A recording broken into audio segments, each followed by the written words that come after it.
It's been a very long time since our last video that we made. It was on Ghost in the Shell back in September, and we also had a bunch of ideas ready for October. We even bought a bunch of decorations and everything, but that didn't work out because some side hobbies got in the way. It's not the best choice, it's Caesar's choice.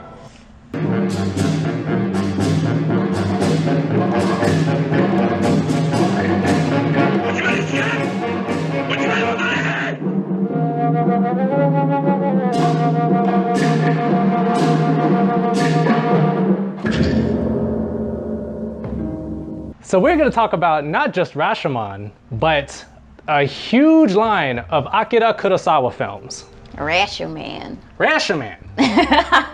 Rashomon. Pokemon. We're gonna talk about Rashomon, but first I want to talk a little bit about Akira Kurosawa. Let me just say this right now. I think he's my favorite director. Oh yeah. I think he's probably my favorite because I love Paul Thomas Anderson. He's from the bottom of my heart, but goddamn, Akira Kurosawa he's like, I don't know if this might be a little hyperbolic. I want to say he's like the Tarantino of the 50s. Because his movies are so fun, Jan. Get it? His movies, like, in comparison to a lot of other movies that came out in that time period, I feel like his movies are the funnest ones to watch. And that's what I mean by Tarantino. It's just they're fun to watch. Fun. Yeah, you definitely have to clarify that because when you say Tarantino, people are gonna think that his movies are super gory all the time and like explosive. Oh yeah, no, they're not like that. No. No, That's but what I think of when... the way I feel when I watch his movies, I have a good time.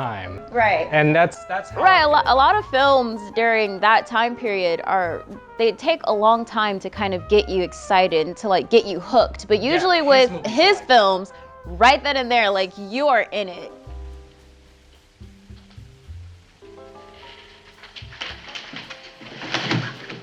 right at the beginning. You're in it. You want to know what is happening. You want to know why these characters are where they are. Yeah. Yojimbo just walks into some fucking place and everybody's gone.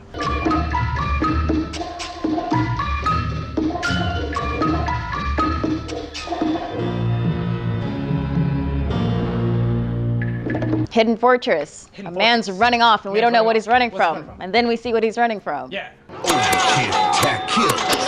Rashomon. A bunch of people surrounded by in a fucked up building and it's raining and they're like they're hyping up the story saying, oh my god, I just experienced the worst thing ever. Right. Like all of his movies are they grab you right at the beginning. Right. And that's what I love about it. I've been binge watching all of his movies. They have all of it uploaded to the Criterion channel because I'm uploaded to that thing like a dumbass. But I've been just binging everything because we're in film class. We're taking film class right now, and we were introduced to Seven Samurai for the first time. Long movie, but it was very interesting. Yeah, and we're definitely going to talk about that because we're going to talk about a whole bunch of Akira Kurosawa movies from today to December, Christmas. The last Akira Kurosawa film that we're going to talk about is our favorite one. Oh! Don't say it! Take it out. No, I'm gonna bleep it. We're gonna save our favorite one for the end, and we think it's the most appropriate one for Christmas. Which, if you guys know Akira Kurosawa films, you could probably assume which one we're talking about just from me saying that. Yeah, we're gonna talk about all the movies. We're gonna talk about Seven Samurai. Ones we know we're gonna talk about. I don't know if I'm excited to be talking about Akira Kurosawa. Where'd all this energy come from? Akira Kurosawa. He is, I want to say legendary in composition. You want to talk about every frame is a painting, right? Every shot looks like it could be a wallpaper on my computer or something. You know, and it's impressive to be so consistent like that. Because I know he goes above and beyond being a director, because he also does film editing. He's known for doing that. He's also a writer. Yeah, he's known for doing way more than just directing, and it definitely shows. There's a lot of love that goes into his shots, and I think that he has kind of a jump on other directors due to the fact that he was a painter before his directorial debut. Honestly, it just kind of shows, like, every frame is kind of like, you can imagine this being painted. Every frame has its purpose. It's not just shot just to kind of like put the people there. Like it matters a lot. And on the Criterion channel, they had like a little teaser thing for all of his movies. And I saw all these beautiful, all these hard cuts, all these beautiful shots. And I almost wanted to cry because it is so good. And it like, how can you, because he released movies like once a year almost. That's insane. Almost, not like obviously not 100% once a year, but like almost once a year. And to be so consistent like that and make so many movies in the 50s, like, oh my gosh. And I want to say that he spoiled me. Really? He has spoiled me. He has spoiled me with 50s movies because for some reason, whenever I compare his movies to other movies that came out at the time, ones that people think are like, well, not think, but people say are legendary. Okay, this might be blasphemous, what I'm about to say, but there's a little movie, well, I guess not a little movie, it's a big movie. It's a movie called Tokyo Story, and it's like one of the biggest movies in Japan. After watching Akira Kurosawa's films, I switched over to this movie because I just wanted to experience other directors in Japan at the time. Oh my god. じゃあ行ってまいります。ああ、お前学校が忙しければわざわざ来てくれんでもええよ。いいえ、縁です。I was so damn bored of this Tokyo Story movie. What? I Oh, come on. It was a little charming at least. Come on, that old man smile. Can you say no to a smile like that, Jason? through all that mundane dialogue, I couldn't wait for Mifune to bust in and cut motherfuckers up. 空気枕ありゃしんよこっちにゃ。ないことないわ。よう探してみ。ああ、あったあった。ありゃしたか。ああ、あった。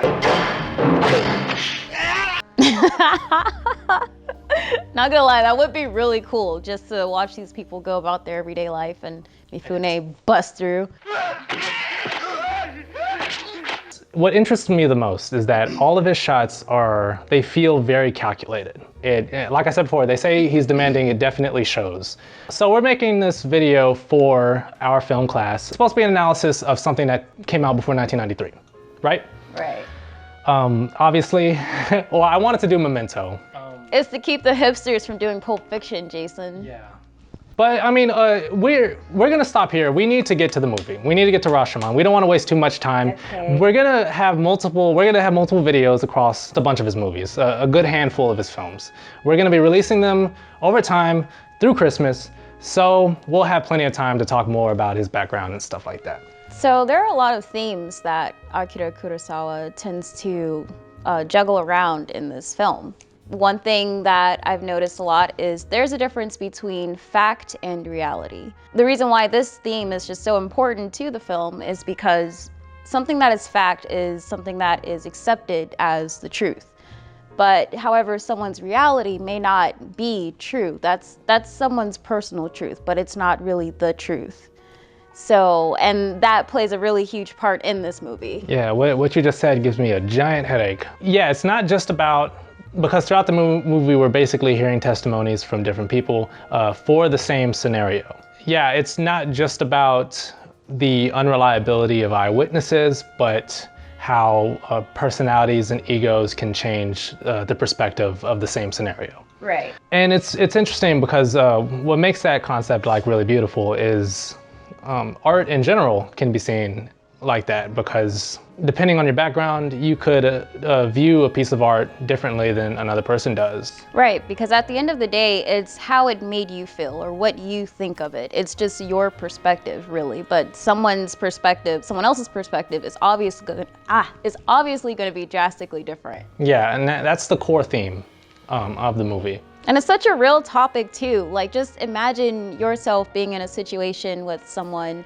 and I mean, this happens often where one person sees something this way, other person sees it another way, but for some reason the two can't really see it the same way because their realities are so different. Yeah. Some people call this a mystery film, but I'm unsure as to why they would think that, because I feel like it's kind of obvious what it's supposed to be near the end. Although, what do we know? I mean, everybody has different perspectives. So. And the ending that we have, we're not really sure if it's reliable due to the perspective. We really still don't know what actually happened, Right. You know? It's told in a way, it's kind of like a strange, different chronological order Right, it's non-linear. It's not linear, yeah, non-linear storytelling. The longer we watch it, the more that we're into the film, the more information we receive. Yeah, the opening shot is this messed up building, and it's a very impressive set piece. It looks very, very nice. And these two guys are just sitting in the rain, just miserable. And the first thing... Very, very miserable. Yeah, and the first thing he says is that he doesn't understand.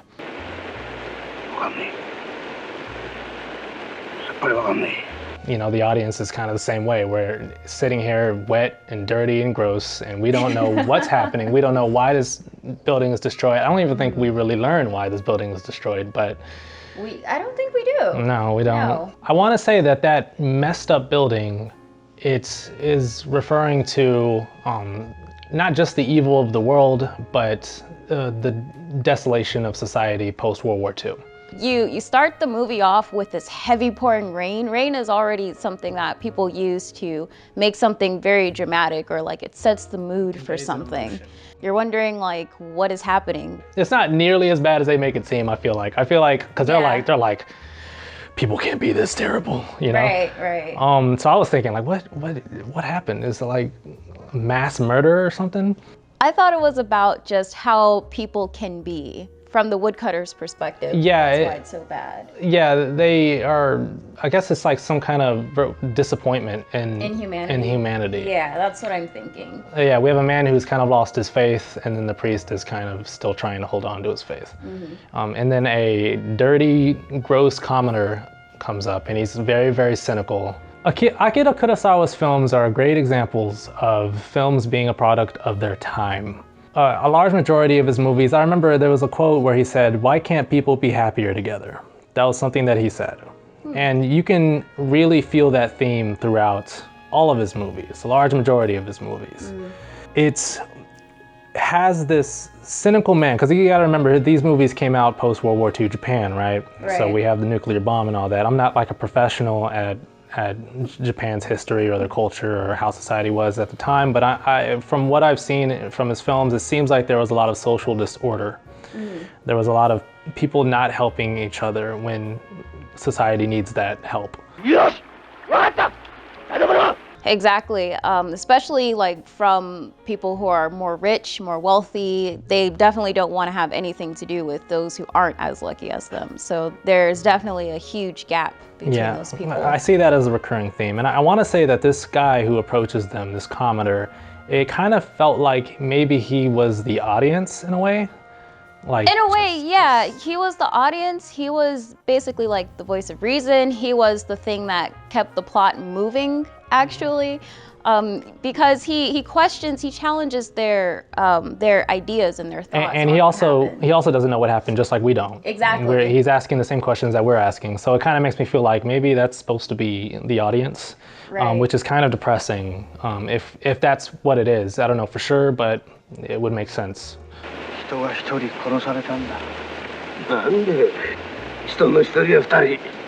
Or really, when I think of all three of them in this situation, the priest who's holding on to hope, I feel like he's the optimist. The woodcutter, because he's so distraught, he's the pessimist of the situation.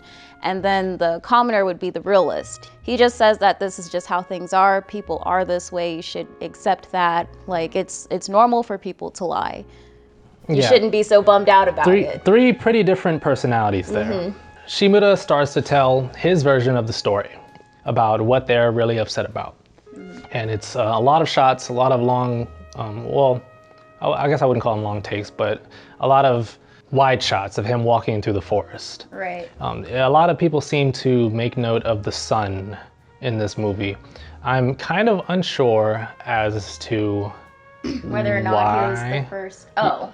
I don't know. They made it seem like it was a big deal and he was the first person They make it to seem do like that. he's the first person to aim his camera at the sun. I mean, maybe he is. Maybe he was, because I wouldn't think about that. Like, what if it hurts my eyes or something?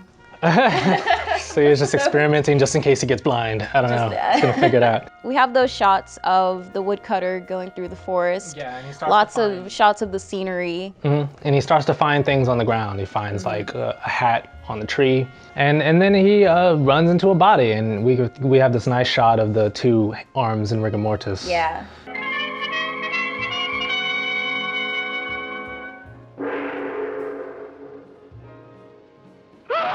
and he's like in the middle of the frame, which is And cool. that right there looks like a painting. It looks like a painting. There you go. Boom. But yeah, we get a hard cut to the actual trial now. And We can see the priest, we can see the woodcutter. and yeah, the woodcutter is talking to the judge, but we don't see the judge. The audience is basically taking place of the judge because they're looking Right. at towards the camera. Right. It's funny because when I saw it, I was thinking just in development terms, like, you know what, it'd be easy to save money. You don't even have to hire a jury people. You could just have them talk to the camera. Shimura gives his testimony, he leaves, and then we finally get my boy. No, we get the priest. Oh yeah. We get the priest, and that is when we find out that, okay, the story is not going to be told in a linear fashion. Yeah. Because the priest, he sees I want to call her a princess, but I know she's just the wife. Well, they're higher ups, right? Like noble people. We see the wife and the husband walking, and the wife is wearing the hat that the woodcutter found. That he found on the tree, yeah. Right. And yeah, we figure out that this movie is not going to just be a normal linear movie. It's going to be one that keeps going back in time. It's very different because this was the third Akira Kurosawa movie that we saw, and it's a very noticeably different choice from all of his other movies. So yeah, the priest tells his, and then we get my boy, Toshiro Mifune. Kill, prosecute, kill him, kill. Awesome. I love Mifune so much. I mean, like, yeah, he's really attractive, but I also love his acting too. He reminds me of Mugen from Samurai Champloo. He overacts, and it's so good. I feel like he's almost the same character here and in Seven Samurai. Yeah, he is the same character. Absolutely.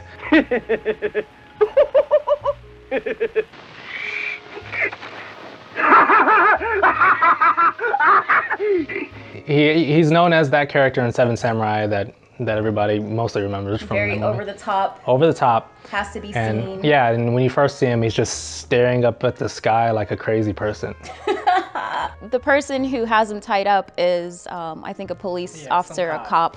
And the cop tells his story where he just found him on the beach somewhere because he had Just like stomach flopping problems. around. Yeah. And then we get to his story, and then when it gets to his story, the cuts are more like they're faster. Right. The sound. The music is the very music intense, intense. and it's a reflection of him, of his character. 俺はあの日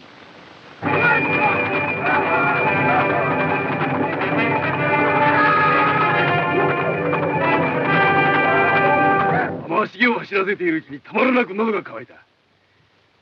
大阪を越えるあたりで岩清水を飲んだ。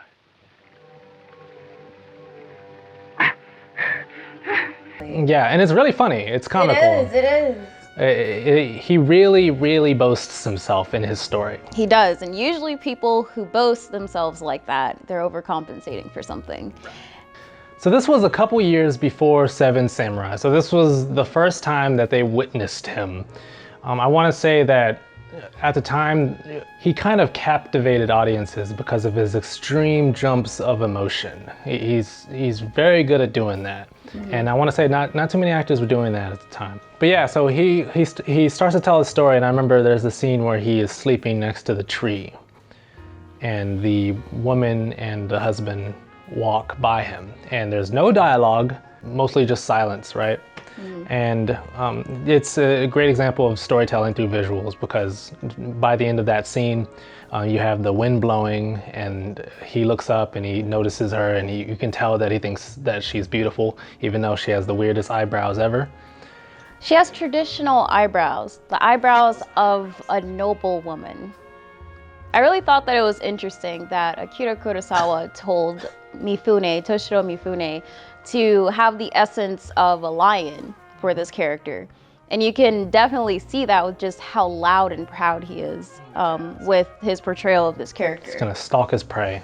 Right, and when he stalks her, we can just see that he kind of looks at her from afar like a lion waiting. Yeah, and you can definitely tell what he's thinking in his head from his face expressions. When he approaches them, we get the first triangle composition. Throughout the movie, he does a triangle-shaped composition where people are standing. Triangle. Yeah, it's some messed up lovers triangle, and you're gonna find out why I say messed up, because it is kind of weird. Purpose. Yeah, you'll see little triangles throughout the movie if you pay attention. While he approaches them, the husband gets all defensive, and then he tells him, I found a sword. I found a batch of swords. I think like some buried swords or something. Yeah, and then like an idiot, the husband decides to follow this The strange strange man maniac who's just laughing like an idiot, and he's like, deep into the forest for I know, it's insane. a stash of swords, I guess. And while that is happening, we definitely feel a lot of nervousness because of the many cuts that are happening, not just like while they're running through the forest, but also like when he's telling this guy this lie, basically, and we just see kind of like the tension building up. Yeah, he keeps the camera at a distance, and he purposefully does shots to create tension. Mifune brings the woman to the husband, and she finds him tied up. And that's when we get the same triangle shot, but it's cut into different. Right, that was really interesting. We see the husband and the wife, then we see the wife and Mifune. It's almost like I think he covers every corner. And I noticed that during this triangle, what's interesting is that the lighting seems to stay consistent here. Because I mean, if you think about it, they're shooting in the woods, right? And you need your lighting to, because lighting is like difficult. It's one of the most difficult things to do. Especially when you're dealing with natural lighting. Yeah, Ugh. and so they actually had to go up on top of the trees and cut down specific areas to make the light shine through. Wow. Yeah, consistently throughout the film. So the rape happens. Well, Well, first he he chases her around. He messes with her a little bit. Yeah, he's chasing his prey. He's playing with his prey like a lion. And then when he it's kind finally of, the gets tone is kind of messed up. Because it kind of, I was getting Clockwork Orange vibes a little bit. Oh, yeah. You know, True. because he was just playing around with her, but what's happening is a very, very serious Serious, thing that he's about to do. Mifune starts to kiss her, and we get some POV shots of the sky. She's like starting to black out. She sees the sun, but the sun fades away. I think that usually whenever he does that, whenever he has people looking at nature or looking up at the sun, it's like a time of not contemplation, but just kind of you're relaxing and you're coming to terms with something, I would think. Because that comes back later on. I'm not going to say when, but it definitely comes back that looking up at the sky, looking at nature, it's you finally coming to terms with something. And I guess that's her coming to terms with what's happening. But yeah, so in his story, she ends up kind of succumbing to his perversion. And it's like, okay, that's how your story is gonna end, Mifune. So after the rape, the wife, she falls on her knees and she just can't live with the shame of being with two people. Somebody needs to die. Because it's too much. She can't live her life as a woman anymore. Yeah, you need your honor. She's tainted, but she would at least want only one of the two guys to know that she is tainted. So Mifune cuts the husband out, and he grabs his sword, and they have a manly duel. Manly duel for honor. to show their Saiyan pride. Right, and something very interesting during that duel is we see Mifune's perspective within the husband's perspective. So basically, we see how Mifune is viewing the husband, backed into a corner and whatnot. But then we also see the husband's perspective of Mifune. Mifune is this really big and overbearing, strong man who's in his He's face. punking him out. Mifune is like whooping him. But we have to remember the story is being told from Mifune's perspective. By Mifune. Yeah, it was pretty nicely, pretty nice choreography. And it's definitely not his best. I want to say Yojimbo and Sanjuro probably win that contest. Those movies are awesome. Mifune successfully kills the husband, and I think he just runs off, right? The film goes to the three characters that are at Rashomon, the building. And this is when the guy says, we get the realization that everyone's lying. Because before then, we didn't really know that. But now we know this was when it gets revealed and the theme of the movie really starts to unravel. Exactly, and that's when the commoner starts to say that, yeah, they lied, but you know what? Everyone lies.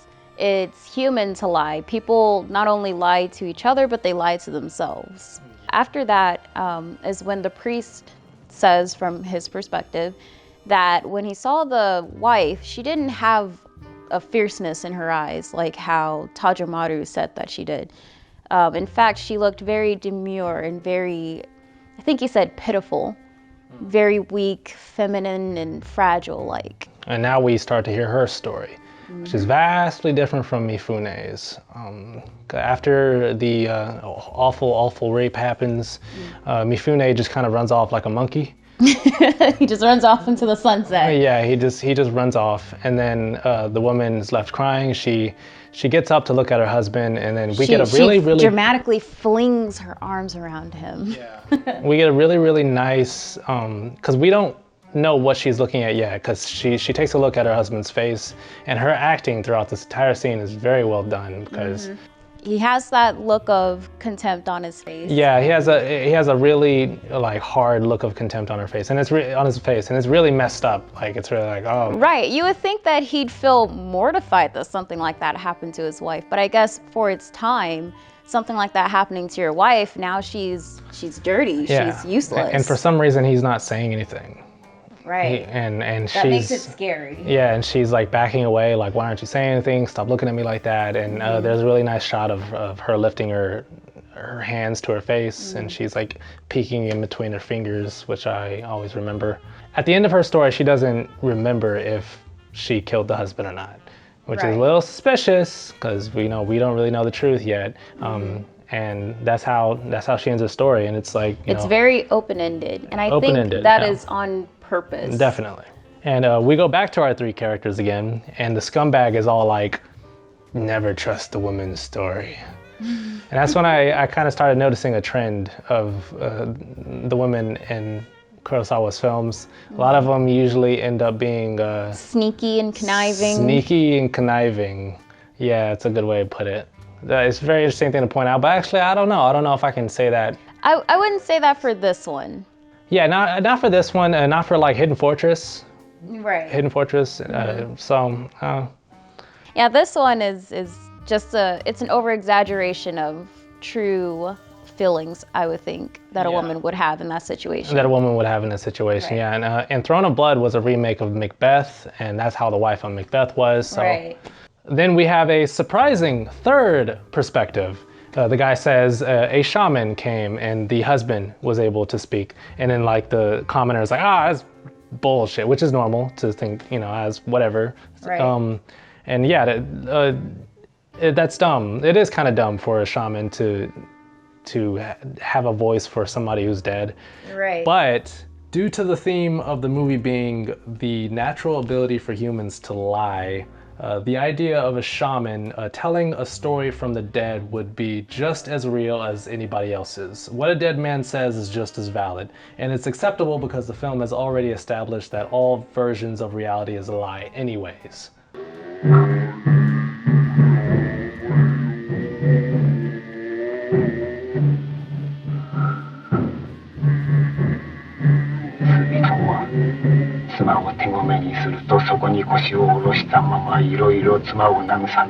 Horrifying. Shaman appeared, and I remember he's like, okay, tell me the shaman story, and then the thunder strikes, and then we get the demon mask, Demon Oni head. the demon head, and then we get the shaman staff. Right. I turned my hard cutting. head for a brief second, and when I looked back and I saw her face, I was expecting to see the wife because the makeup was so similar, but when I saw her face, I was extremely horrified. Yeah, she's very scary looking. She's very scary. And she ends up telling the story from the husband's point of view now, so now we're getting his story. And the way how that was acted out was really great. I really thought They got that fan on her, just blow a fan on her. Very dramatic. It'll be ghost-like, just big old fan. So we start to hear his story, and in his story, she accepted his love. So, Right. We can kind of put the pieces of the puzzle here together. The wife demands that Mifune kills the husband. the husband. Yeah, and And this takes This takes Tajomaru aback a little bit to find out that she's this way. She's not how he once perceived her. It's so dishonorable. It's so dishonorable, and she's not this demure girl who's being taken against her will. She's someone who wants to go willingly, and he doesn't like that. He doesn't like that, so he throws her down. He's like, just give me the word and I'll do it. Feeling helpless, the wife ends up running off. Mifune chases after her, but doesn't manage to catch her. Right. Comes back, he lets the husband go, and then Mifune leaves. The husband is What is happening? yeah, he gets the sword and he stabs himself. And we get that cross-cut shot of the shaman woman Falling acting over out. and acting out exactly Yeah. what the husband just did, yeah. And that's the end of his story. So the woodcutter starts to tell his version of the story because apparently he was actually there while all this was happening. Right, and the thing is that the woodcutter is dishonest in a way because he told us a story, but he didn't tell us all of the story. Yeah, so we don't know if he's being totally truthful, but I kind of have a feeling that this Right, story when that it's he's about other to tell, people and you're not really in the story. yeah, I think he just didn't want to be involved. Right. And now we have the final story, which is probably most likely the true story. So this time we have Mifune, but he is begging to the wife to marry him. Yeah. Right. And now he's saying the same things, but now it sounds a lot more childish in a way. He's like, it's almost He's like, pitiful. if you don't marry me, I'm going to kill you. Yeah. But please choose to marry me. She ends up escaping Mifune and cutting the husband loose. Right. But the husband is not having it. He basically is like, you've been with two men, go kill yourself. It's pretty intense. Something very harsh like that. Right. It shines light on the harsh reality that women at this time were basically just personal belongings. And his personal belonging was tarnished, so So now he doesn't want it anymore. And so the husband, he verbally expresses to Tajomaru that he can have her. And after he tells him that, Tajomaru also doesn't want her. And so she feels so helpless and she falls and cries, right? And then she loses her shit.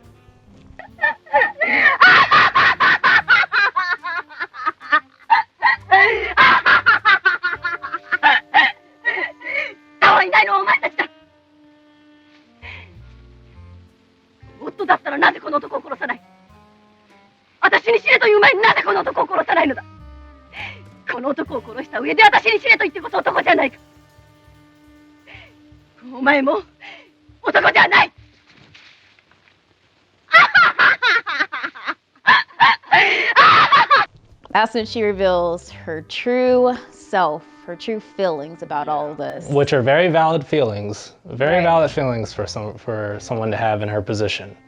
Right. She comes off as evil, but really it's like, It's just an exaggeration of just true emotions of how someone would feel in that situation. She wanted to leave her husband from the beginning because I guess he's a pretty awful husband. Exactly. And so she wanted to run off with this great Tajomaru. She sees great Tajomaru and she's like, he's... you were way out, but nope. Yep. Nope, he's also Exactly. just, so yeah, she really like lays it down to these two jerks. Right. She destroys their ego. She destroys their ego.